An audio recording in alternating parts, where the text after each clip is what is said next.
Don't interfere with anything in the Constitution. It must be maintained, for it is a safeguard of our liberties.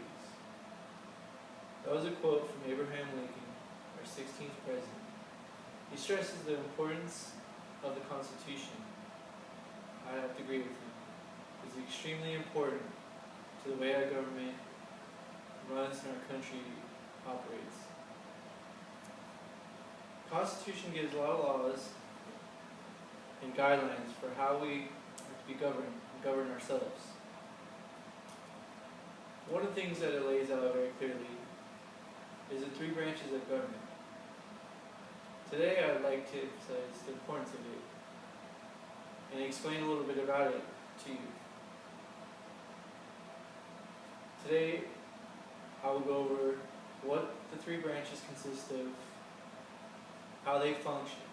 I'll begin with the legislative branch, move on to the executive branch, and finally end with the judicial branch.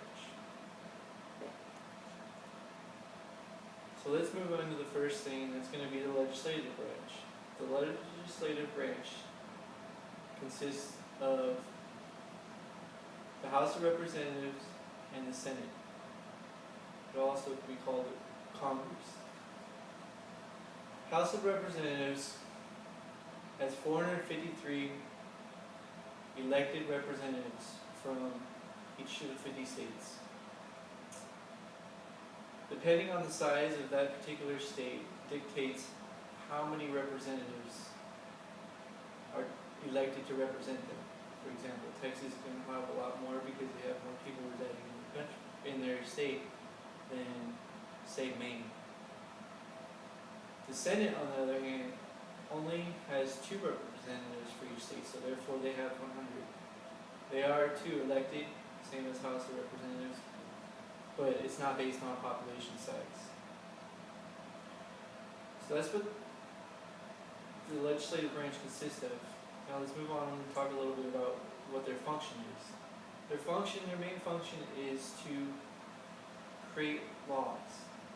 They convene to talk and discuss what is the best laws to represent us, the people.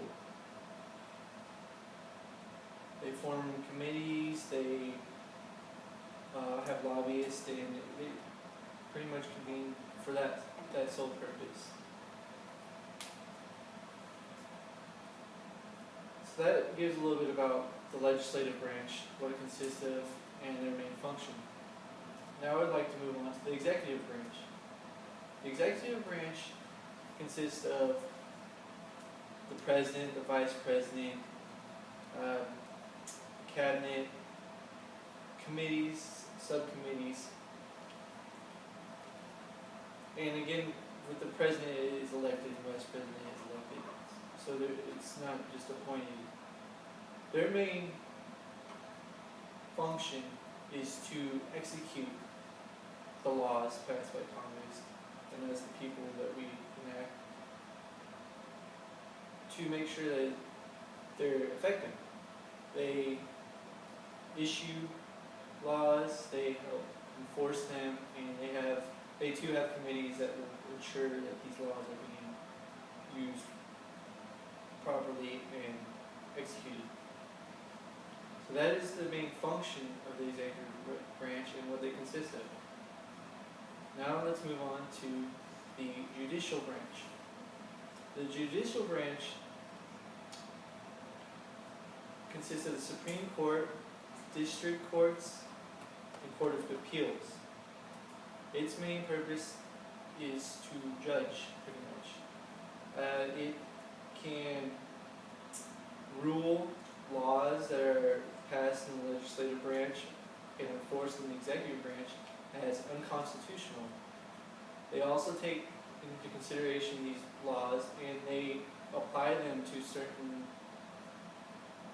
court cases that may be on the edge of unconstitutional, and they determine if it is okay or not. That is their main function, is to judge the effectiveness and constitutionalities of the law. So, in conclusion, we went over the legislative branch, the executive branch, and the judicial branch. We talked about what they consist of and how they function, all together making up our government. So next time you hear something in the news about the government doing this, hopefully you have a better understanding of how they piece together and operate together and the differences between them and what roles they play in our great government. Thank you.